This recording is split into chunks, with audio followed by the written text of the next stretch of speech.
পুতুল মার খাওয়াজ আমরাও জানি, কিন্তু কিয়ামতের ময়দানে আপনারা বিপদে পড়বেন, আমিও বিপদে পড়ব।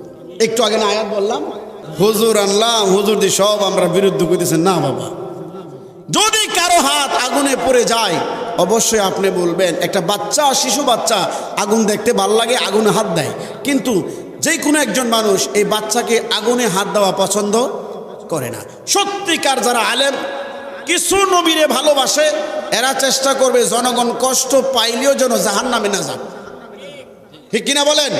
দুনিয়াতে আমার কথা কষ্ট লাগলে লাগুক, আমার মনে মনে গাইলাক, তারপরও কোনো মতে যদি জান্নাতে একবার যেতে পারে এর 14 গোষ্ঠী আমার জন্য দোয়া করবে।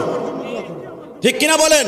যেমন ছোট্ট একটা বাচ্চা আগুনে হাত দিতে মজা লাগে, আগুনে হাত না দিলে বাচ্চাটা কান্দে, এরপরেও আমরা কোনোদিন বাচ্চারে আগুনে হাত দেওয়াই নাই। বাচ্চা পরিণাম জানে না, আপনি আমি পরিণাম জানি, বাচ্চাকে কান্দায়ও তারপরে আগুনে হাত দেওয়ায় না। হক্কানি আলেম যারা, নবীর পাগল যারা, জনগণকে মাঝে মধ্যে কষ্ট দিয়া হলেও জাহান্নামে পাঠাইতে রাজি হবে না। ঠিক কিনা বলেন?